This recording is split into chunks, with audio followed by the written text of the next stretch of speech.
Esta es la segunda parte del ejercicio 7 del práctico 6. Lo que vamos a ver es la transformación de una expresión en notación infija a una en notación postfija.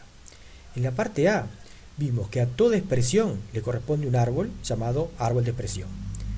La recorrida en orden del árbol produce, a menos de algunos paréntesis, la expresión habitual que se conoce como expresión en notación infija, y la recorrida en postorden del árbol produce la expresión en notación postfija. La evaluación de la expresión en notación postfija hace uso de esta pila, es relativamente sencilla y es lo que vimos en la parte A. Entonces, la evaluación de la expresión en su forma habitual, esto es, en notación infija, la hacemos transformándola en la postfija correspondiente y evaluando esta última. Lo que vamos a hacer ahora es diseñar el algoritmo y lo vamos a hacer mediante inspección de algunos ejemplos. Recordemos que la dificultad al evaluar una expresión en notación infija es que cuando vemos un operador aún no tenemos la evaluación de su operando derecho. Aquí vemos algunos ejemplos. A la izquierda está la expresión infija, en el centro el árbol de expresión, y vamos a escribir a la derecha las expresiones en notación postfija.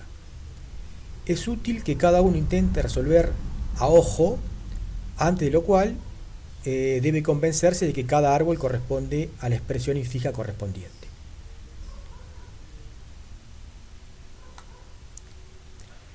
En el primer ejemplo no hay precedencia de operadores ni parentización.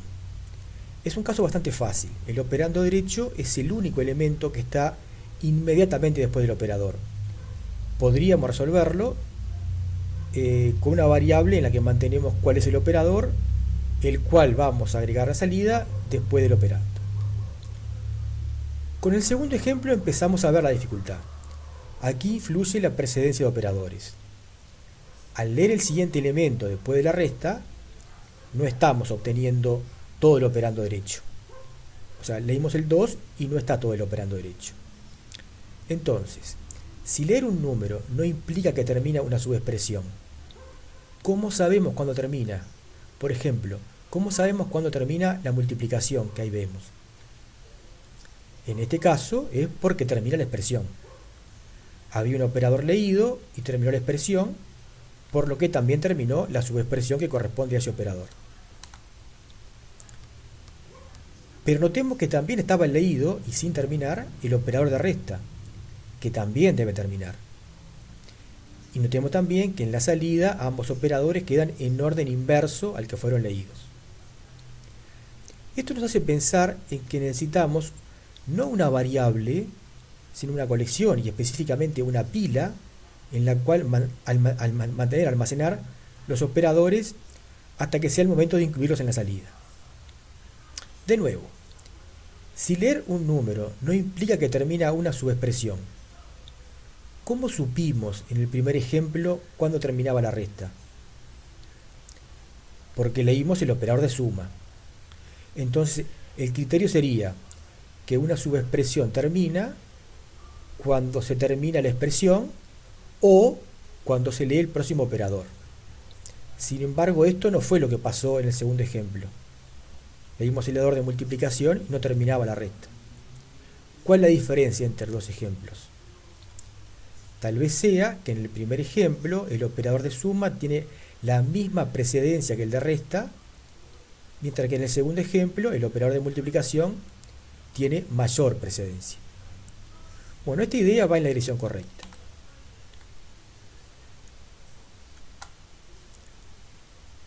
Pero ahora veamos el tercer ejemplo. El siguiente operador después del de resta es el de suma, que tiene la misma precedencia. Sin embargo, a diferencia del primer ejemplo, esto no implica que termine la subexpresión que corresponde a la resta. La diferencia está dada por el paréntesis de apertura. La presencia de ese paréntesis implica que hasta que no se encuentre el paréntesis de cierre correspondiente, la subexpresión no terminó. Y esto, desde el punto de vista del algoritmo, implica que tenemos que mantener los paréntesis de apertura en la pila. Por otro lado, ¿Cuándo sabemos en este ejemplo que terminó la operación de suma? Al leer el paréntesis de cierre, que juega el rol que en los ejemplos anteriores tenía el fin de expresión. Podemos afirmar, como consecuencia de esto, que este paréntesis de cierre también indica el fin de la operación de resta, como parece mostrarlo la salida. El siguiente ejemplo muestra que no. Al leer el paréntesis de cierre, había dos operadores en la pila, el de resta y el de suma. ¿Por qué solo termina la operación suma? Porque la resta estaba antes del paréntesis de apertura.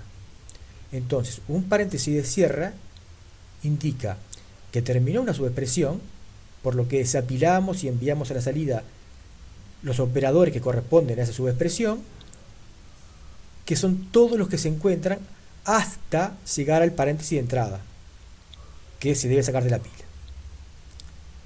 Bueno, notemos que en todos estos ejemplos los números están en el mismo orden en ambas notaciones, y esto no es casualidad.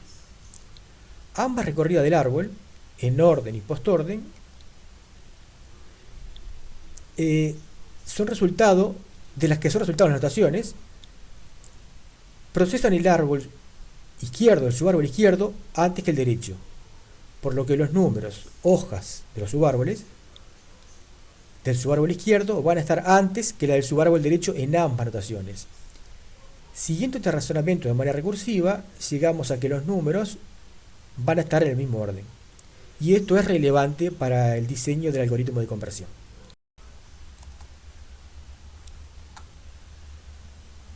Vamos a ver de manera informal los componentes del algoritmo que hemos elaborado hasta ahora a partir de ejemplos. Luego lo vamos a aplicar a más ejemplos y después vamos a diseñar el algoritmo. Bien, los números van directamente a la salida cuando los leemos. Creamos una pila auxiliar para operadores y paréntesis de entrada, que los apilamos en el mismo momento que lo leemos. Al leer un paréntesis de cierre, se mueve todo lo que encontremos hasta el paréntesis de entrada, que también se va a desapilar. Por mover quiere decir obtener lo que está en la cima de la pila, encolarlo en la salida y desapilar. Al terminar la expresión se hace algo parecido.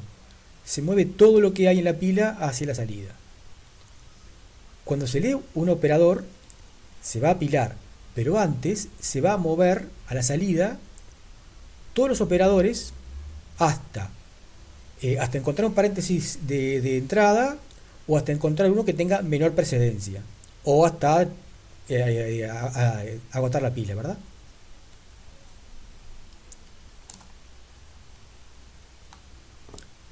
Vamos a ver más ejemplos.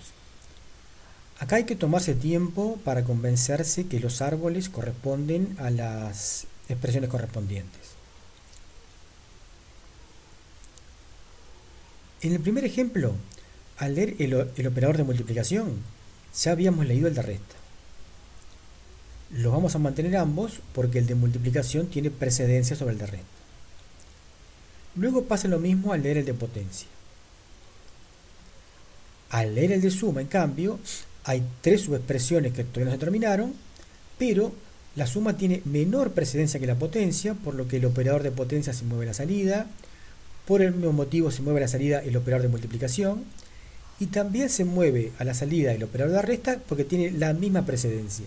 Tiene la misma precedencia y por regla de asociatividad está antes, así que también se mueve. El operador de suma se apila y queda a la espera de terminar su operando derecho, lo que en este caso va a ocurrir cuando termine la expresión. Ya sabemos lo que pasa con los operadores, con los números, que quedan en el mismo orden, así que podemos ver cuál es la salida que va a quedar. En el segundo ejemplo, al leer el operador de resta, ya está leído el de multiplicación, que tiene mayor precedencia, y todavía se está procesando. Pero no se mueve la salida porque hay un paréntesis de apertura entre ambos operadores. De manera similar, al leer el operador de suma, que tiene igual precedencia que el de resta, no se mueve el de resta, debido a la precedencia del segundo paréntesis de apertura. El primer paréntesis de cierre, que corresponde al segundo de apertura, solo provoca que el operador de suma sea movido a la salida. Los anteriores no, porque están antes del paréntesis de apertura. De manera similar, cuando se lee el segundo paréntesis de cierre, los que se mueven a la salida son hasta el paréntesis, hasta el operador de resta. El de multiplicación todavía no. Ese va a ser movido casi inmediatamente después, cuando se termina la expresión.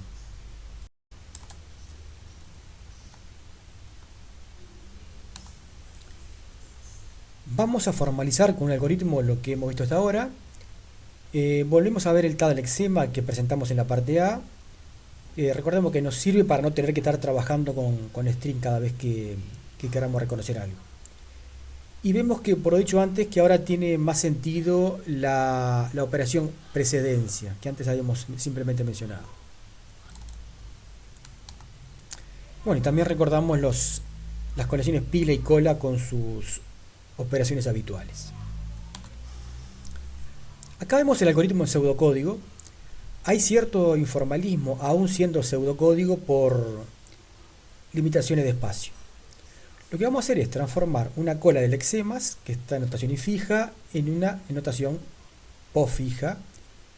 La llamamos res y la inicializamos vacía. También usamos una pila de lexemas, que también inicializamos vacía. Se recorre la cola infija, obteniendo cada elemento, el primer elemento, y desencolándolo. Ese elemento, lex, si es un número, se encola en la salida. Si es un operador, se va a apilar, pero antes se mueven, ya antes dijimos lo que era mover, se mueven todos los operadores que están en la pila que tienen mayor o igual precedencia que el que queremos apilar. Bueno, ahí la expresión sigma p distinto de paréntesis apertura es poco formal por falta de espacio, ¿no? Se debería usar los operadores es delimitador y delimitador. Volvemos a decir que quiere decir mover, que está ahí entre comillas como sinónimo, como alias del otro. Es obtener la cima, encolarla y desapilar.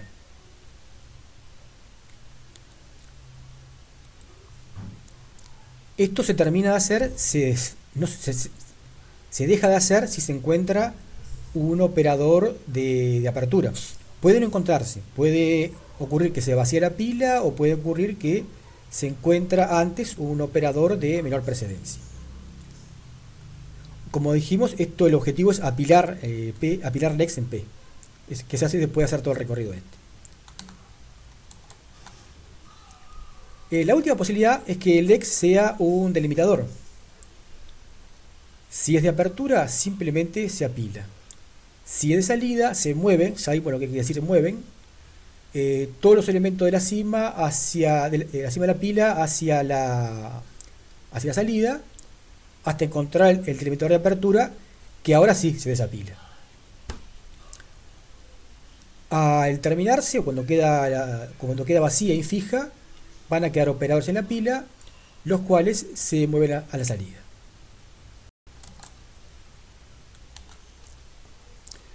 Lo que habría que hacer ahora como ejercicio es aplicar paso por paso en papel este algoritmo a los ejemplos anteriores para comprobar que es correcto, si es correcto. Y luego hacer lo mismo con ejemplos más complicados que hay que diseñar, que elaborar. Habría que pensar dónde falla este algoritmo si la expresión está mal formada. Por ejemplo, si faltan o sobran paréntesis. Y buscar ejemplos en los que se cumpla eso. Estamos terminando. Hemos visto la conversión o transformación de una expresión en notación infija a notación postfija, que completa, junto con el algoritmo de la primera parte, la posibilidad de evaluar una expresión en notación infija. El algoritmo lo hemos diseñado mediante la observación de ejemplos.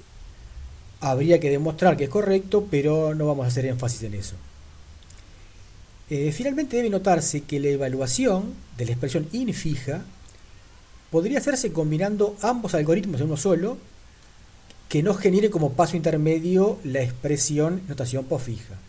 Para eso se usan dos pilas, la de lexemas, que usamos en este algoritmo, y la de números que habíamos usado en el algoritmo de la parte A.